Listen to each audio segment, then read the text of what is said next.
Yeah, it's already 2 years now. Would you like to share your experience and your journey of the Smart FUE? Yes, so I'm mixed. I'm Malaysian and Kenyan. My father is Chinese, my mother is Kenyan. I'm 10 years old now, and all my life I've been sort of insecure of my high forehead.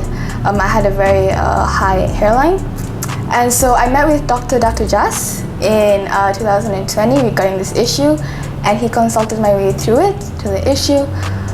It was a very, very smooth process, very, very easy.